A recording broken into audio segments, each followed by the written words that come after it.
Halo Sobat RPK, apa kabar? Jumpa lagi dengan saya Argo yang kali ini akan bicara tentang satu hal yang sangat penting tentang kehidupan masyarakat Indonesia, khususnya kemajuan masyarakat Indonesia di bagian timur Indonesia yang perlahan demi lahan perlahan-lahan dijawab segala kebutuhannya oleh pemerintahan yang sekarang ada, Sobat RPK, pemerintahan yang dipimpin oleh Presiden Joko Widodo. Oleh sebab itu, sahabat RPK, salah satu tokoh nasional yang berasal dari Indonesia bagian timur ini kita hadirkan di tempat ini, sahabat RPK, dan kami sudah hadir di ruang kerjanya bersama Bapak Dr. John Palinggi. Selamat jumpa lagi, Pak John. Ya, selamat jumpa, selamat pagi, assalamualaikum, salam sejahtera. Baik, dan Pak John, kita sekarang bicara tentang Indonesia, masyarakat Indonesia di bagian timur yang sudah lama sekali kita tahu bahwa situasinya itu sangat jomplang kehidupan sosialnya. Tapi beberapa kabar sudah menunjukkan bahwa kemajuan atau penyamaan kesetaraan kehidupan sosialnya sudah terus berlanjut dari beberapa dekade 10 tahun belakangan ini, Pak John.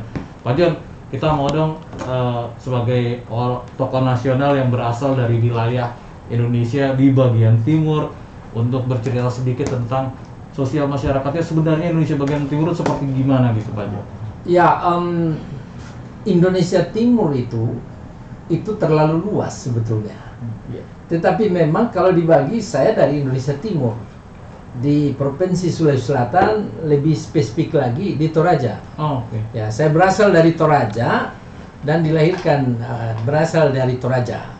Jadi saya tidak dapat berbicara masalah seluruh hal yang berkaitan Indonesia Timur karena dinamikanya sejak dulu sampai sekarang itu memang luar biasa. Ya, kenapa demikian? Saya lebih banyak berpikir bahwa dengan melihat perkembangan untuk Indonesia Timur, pembangunan yang dilaksanakan oleh pemerintah, Bapak Jokowi dan Pak Ma'ruf sebagai presiden dan wakil presiden, ini adalah sangat menunjukkan hal-hal yang sangat membanggakan. Ya, salut, bahkan saya sangat menghargai karena perkembangannya begitu besar sekali, begitu besar. Ya, tadinya seperti di Papua saja itu terdapat hal yang sangat menyedihkan. Hubungan antar daerah dengan satu daerah itu sulit sekali, apalagi di pegunungan sana dengan di kota susah. Masyarakat juga, ya, hasil Papua begitu besar, tetapi masyarakatnya tetap begitu-begitu dari dulu.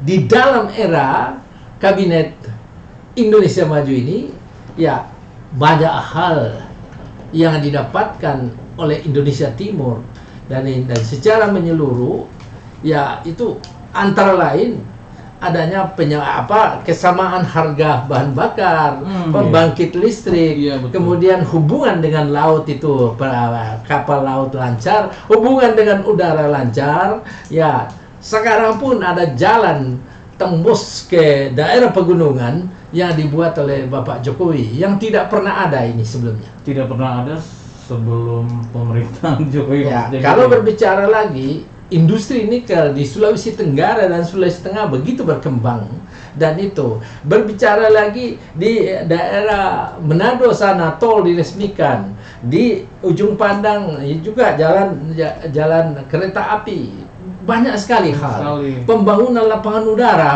itu bermacam-macam di mana-mana itu di Indonesia Timur. Sangat terasa ya, Pak John ya. Ya. Dan kalau misalnya apalagi ngomongin bandara udara nih, kebetulan kemarin nih sahabat RPK tanggal 18 Maret 2021 telah diresmikan juga sebuah bandara udara internasional ini di Toraja, tempat kelahiran Pak John ya. Boleh cerita Pak John untuk yang bandara ini? Ya, ada yang spesial nggak menurut Pak John? Ya, saya tanggal 15 sudah ke sana duluan sebelum Bapak Presiden datang tanggal 18. Peresmian ini saya beri judul suatu mujizat dari Tuhan.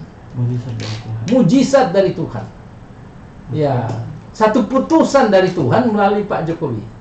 Karena sejarah pembangunan Bandara Toraja ini berkaitan dengan dikeluarkannya Toraja dari 10 destinasi pariwisata yang memang dari dulu, kedua dari Bali, tetapi tidak dianggap dikeluarkan. Maksudnya Dikeluarkan gimana? dari ya, proyek infrastruktur strategis nasional. Toraja yang tidak masuk dalam itu. Itu tahun berapa Pak Jo? Ya pokoknya ada beberapa tahun lalu. Kemudian pembangunan ini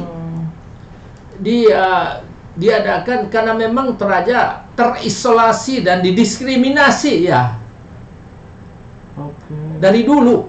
Saya tidak tahu siapa yang mendiskriminasi, tapi kenyataan-kenyataan yang dialami, membangun jalan saja susah.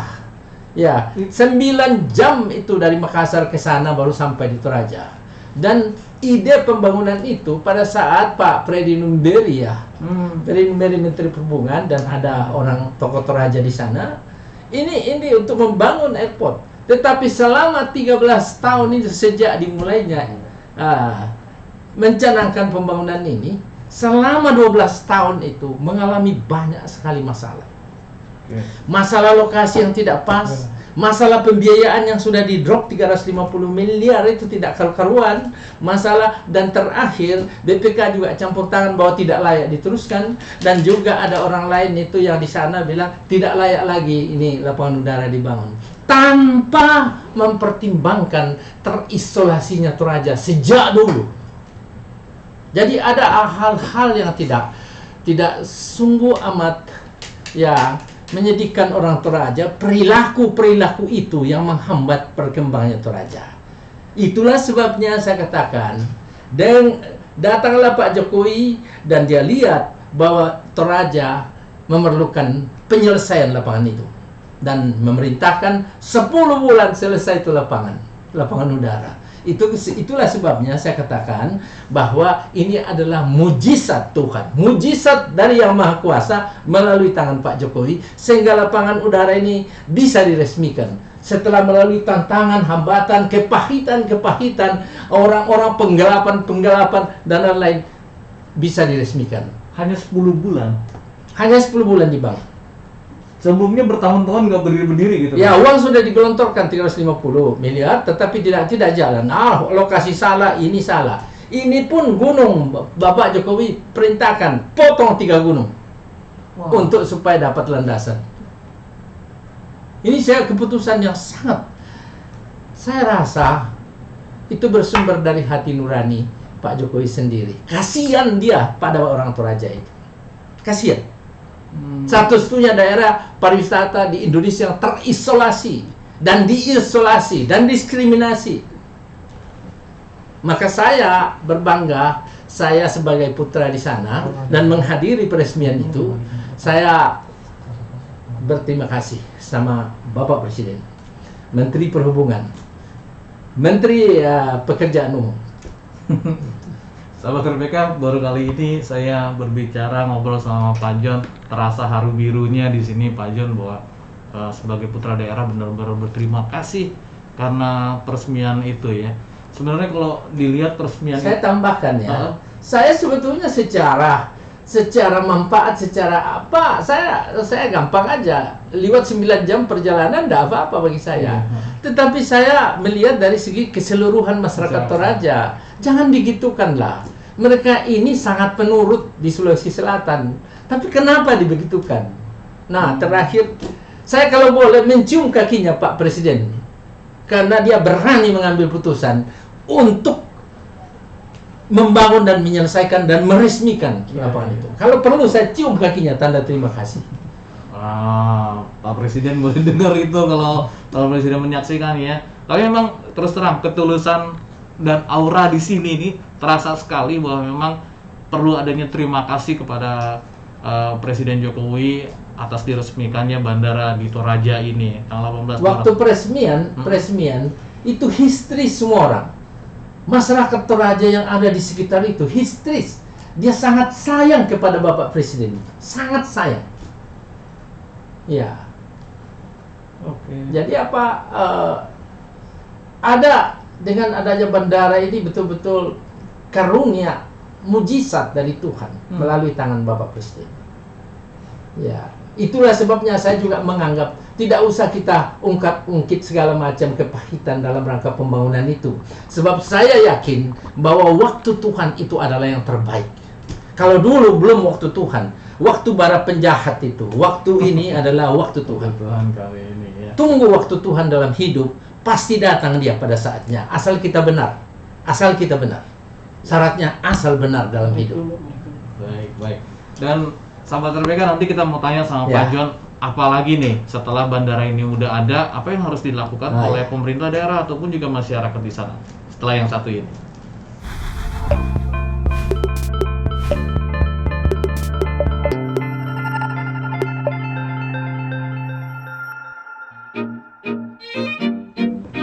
Ya, sahabat RPK, kita lanjutkan lagi obrolan kita dengan Dr. John Palinggi. Kita masih bicara tentang masyarakat Indonesia Timur dan udah masuk ke wilayah khususnya di Toraja, karena memang Pak John adalah putra daerah di Toraja. Ini masalah bandar udara ini, Pak John. Pemerintah sudah memberikan kebaikan, perhatian khusus dan sangat-sangat spesial buat masyarakat Toraja sebagai tokoh di Toraja, tokoh nasional di kelahiran Toraja. Pak John, kira-kira apa yang harus Pemda setempat lakukan setelah udah dapat bandara ini? Ini kan sarana. Masyarakat Toraja itu adalah sangat terkenal dengan daerah pariwisatanya. Maka pemerintah daerah harus segera menyusun rencana kerja, program-program yang terkait dengan hal-hal yang bisa ditunjang dengan adanya lapangan udara ini, sehingga program yang dirancang itu bisa meningkatkan taraf kehidupan rakyat masyarakat Toraja di sana. Apakah Toraja Utara, apa Tanah Toraja sama. Jadi harus bikin program apa yang bisa dikembangkan dalam rangka adanya lapangan udara seperti ini. Misalnya saja, masyarakat Toraja dididik untuk bersatu dalam kaitan dengan misalnya objek-objek pariwisata itu ditata, didata, kemudian dibantu, kemudian memang memadai dikunjungi orang.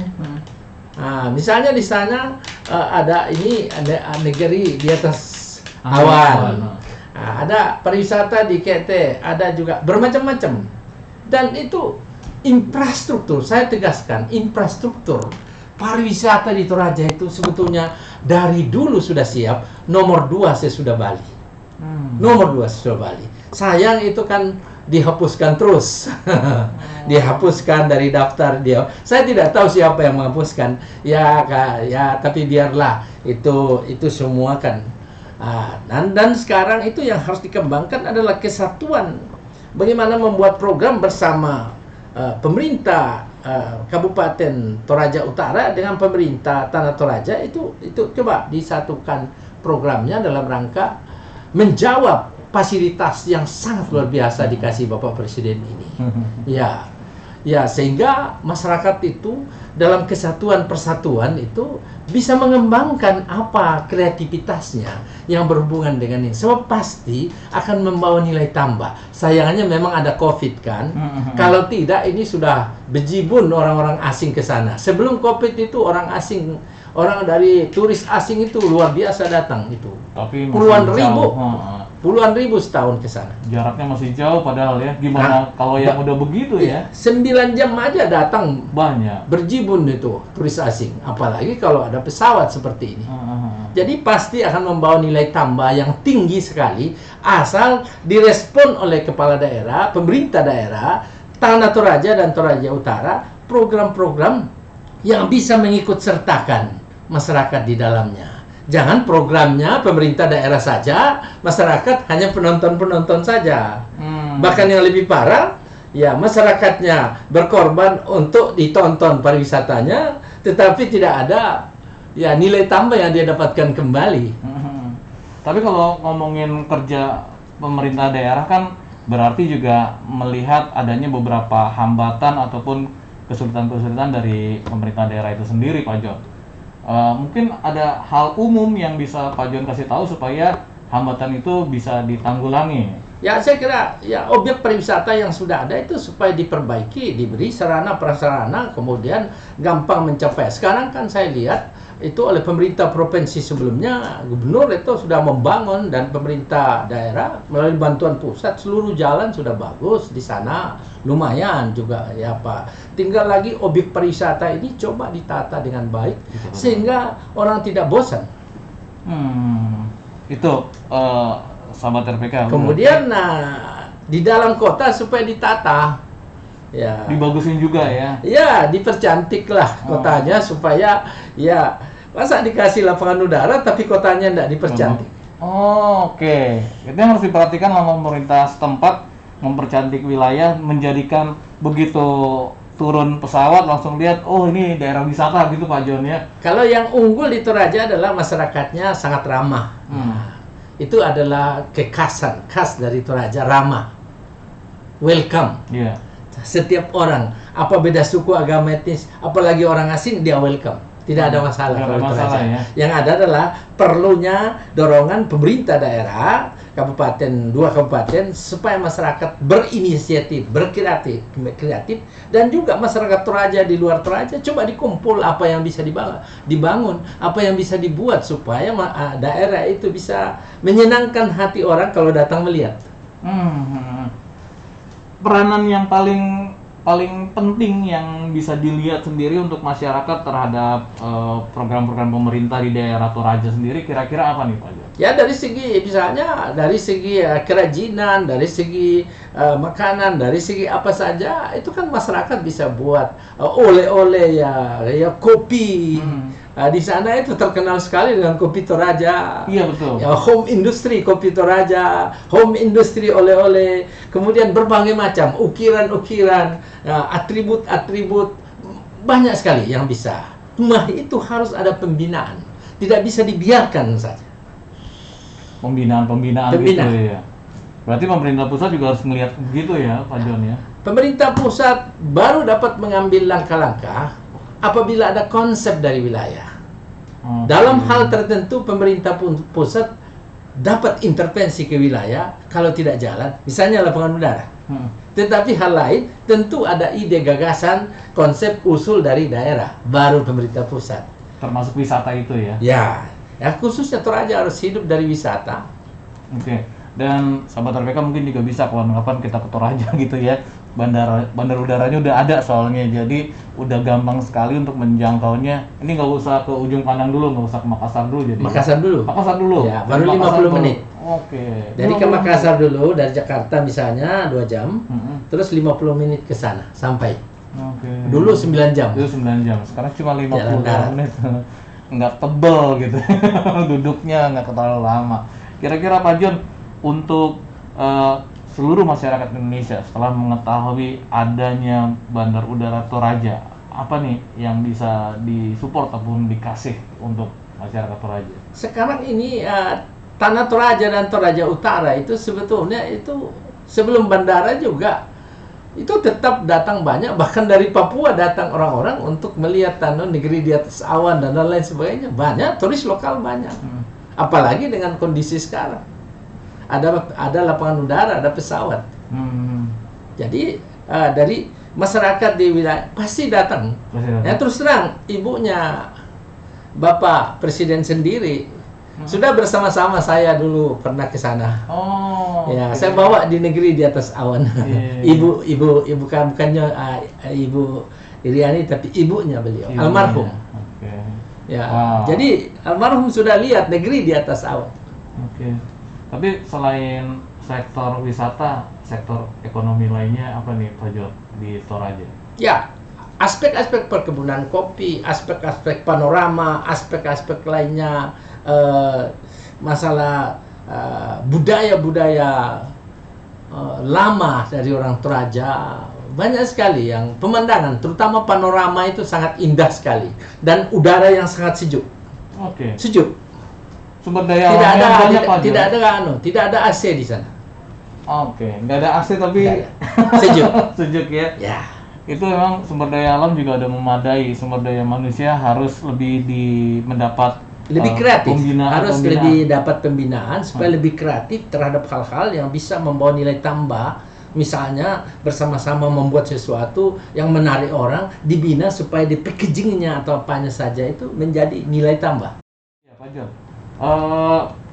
Jadi memang kalau misalnya turis hadir ke Tanah Toraja, apa yang menguntungkan buat mereka pribadi selain memori dan semuanya gitu?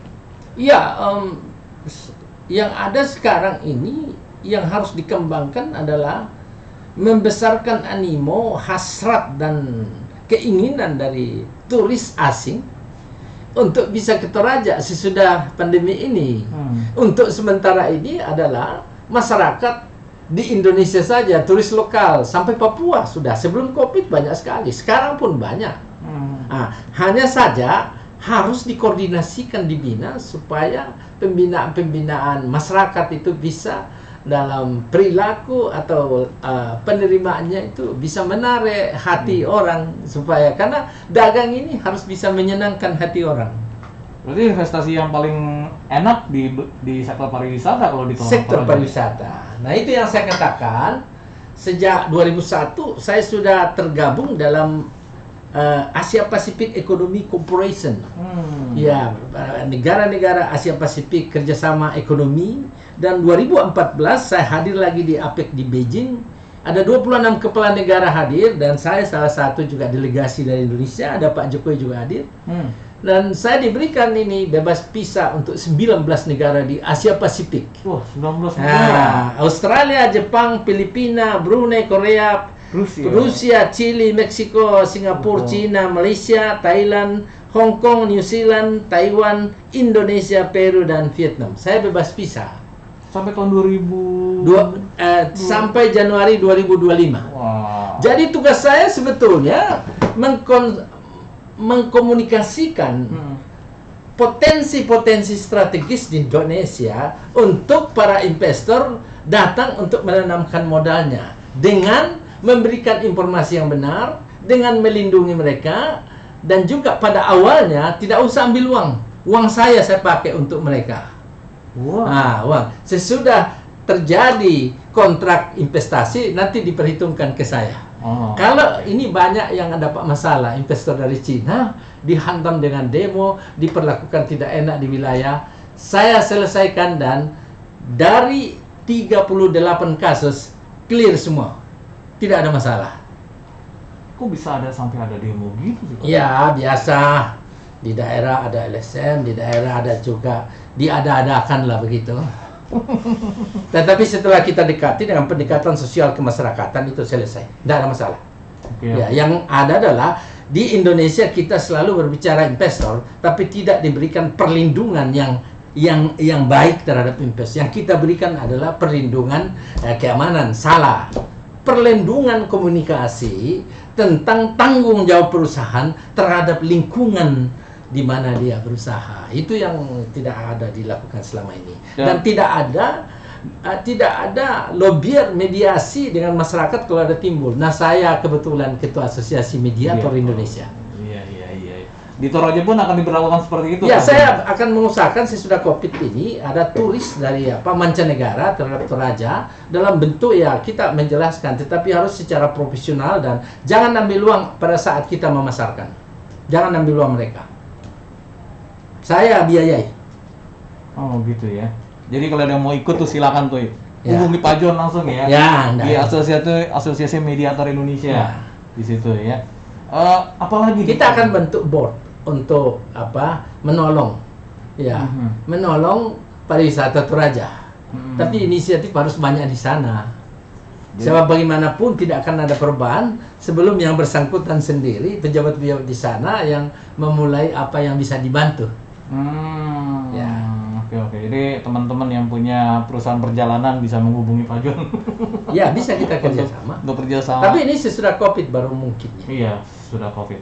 Dan kira-kira nih Pak John untuk sektor yang lainnya, wisata, kalau perkebunan gimana? Ada perkebunan kopi dan lain-lain, tapi kan itu terbatas ya.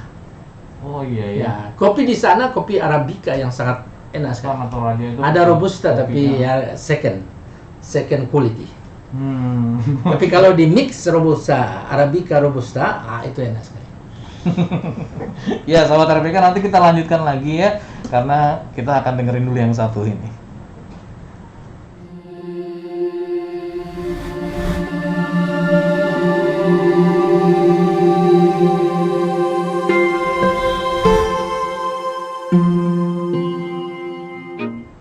Iya, sahabat RPK, Argo Arthur Tison juga Daniel Tanamal masih menemani sahabat RPK untuk kesempatan kali ini.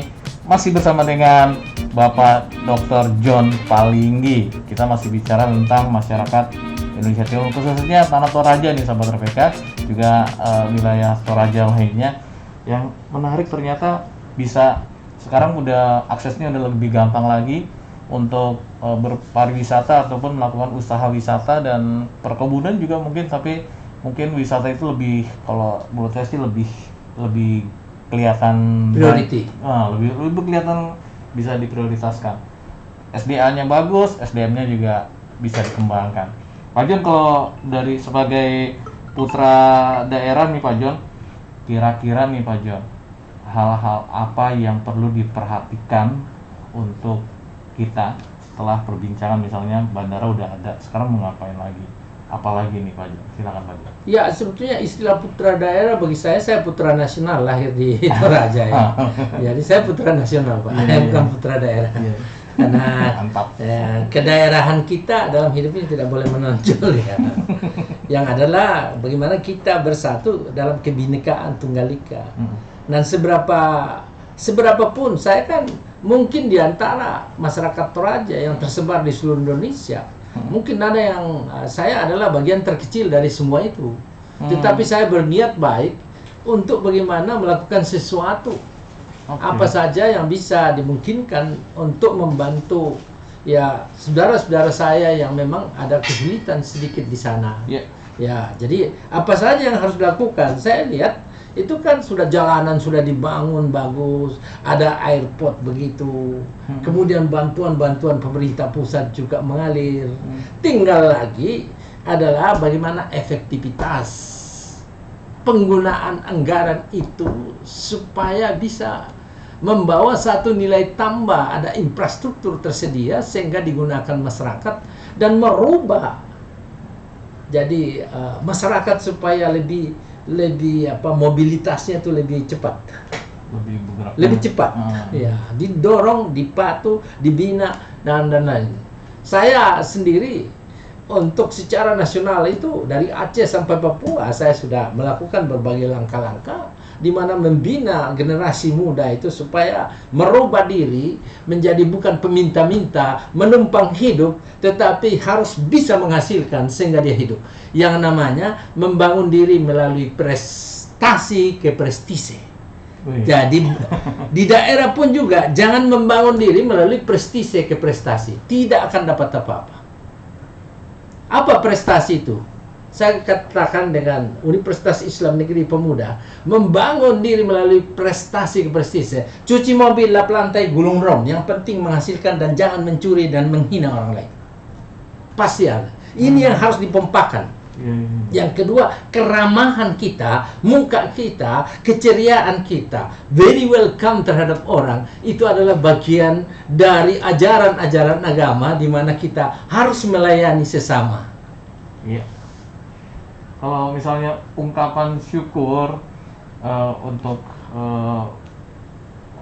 sahabat RPK di rumah, ini apa nih Pak John? Khususnya sudah hadirnya beberapa fasilitas seperti bandar udara di Toraja ini. Ya, ungkapan syukur tidak hanya terima kasih Bapak Presiden, sudah ada. Enggak. Perubahan perilaku kita segera harus menyertainya. Perubahan perilaku. Ya, yang tadi beku harus dinamis. Nah, yang tadi apa yang harus dikerjakan? Kok buntu kita, terisolasi kita? Sekarang namanya kita diberikan Tuhan pikiran, pasti banyak ide-ide gagasan. Dan jangan saling menghancurkan, tetapi saling mendukung, bersatu untuk membangun diri, rumah tangga, dan masyarakat Toraja. Bersatu. Karena setiap hari orang ke gereja di Toraja, orang ke masjid, ya itu untuk mendengarkan suara Tuhan. Supaya yang Kristen itu mengasihi Tuhan Allah, yang Islam hablu minallah, yang Islam Kristen mengasihi sesama manusia, yang Islam hablu minan nas. Ya, jadi mendekatkan diri kepada sesama kalau Islam, mengasihi sesama kalau Kristen. Ini diwujudkanlah dalam hidup sehari-hari supaya ada Tuhan memerintahkan rezeki datang. Di mana ada rukun dan bersatu, kesanalah Tuhan memerintahkan rezeki. Amin. Mantap ini Pak John. Ya, sahabat RPK memang itu harus diperhatikan ya sahabat RPK. Hubungan dengan Tuhan juga hubungan dengan manusia itu selalu harus diperhatikan untuk kemaslahatan paling nggak diri sendiri juga Ya. Pak John ya. Jangan pernah jadi orang yang meminta-minta numpang orang lain makan. Mantap ini. Dilarang mengambil uang orang tanpa jasa. Dilarang mengambil uang orang tanpa jasa. Tidak boleh. Oke. Harus berkeringat sesuai dengan firman Tuhan. Laki-laki berkeringat baru dapat makan. Iya. Closing statement Pak John. Closing statement, apapun tantangan hidup, di dalam hidup kita ini, termasuk di Tanah Toraja yang lama sekali terisolasi, lama sekali dihambat lapangan udara, tetapi saya bilang waktu Tuhan itu adalah terbaik. Dan dia datang pada saatnya. Saya anggap mujizat, ada anugerah, karunia yang diberikan Tuhan melalui keberanian Bapak Jokowi untuk membangun dan meresmikannya. Dan ya tentu sebagai seorang anggota warga Toraja terkecil, saya yang paling terkecil mungkin, ekonomi terkecil, saya dengan tulus saya menyampaikan rasa hormat terima kasih yang sedalam-dalamnya kepada Bapak Presiden, dengan doakan semoga Bapak Presiden dan Ibu Riana dan seluruh keluarga Bapak selalu dalam lindungan Allah Subhanahu wa taala. Teristimewa juga kepada Bapak Wakil Presiden Bapak Kiai Haji Ma'ruf Amin, saya doakan bersama keluarga selalu sehat walafiat. Amin. Terima kasih Pak John untuk Terima kasih. waktunya. Terima kasih untuk berbagi. Tuhan berkati semua. Ya. Iya Sobat RPK, sampai di sini Argo, Daniel Tanamal, dan Arthur Tisa menemani Sobat RPK. Kita ketemu lagi di program dan waktu yang lainnya. Argo undur diri. Salam. John juga undur diri.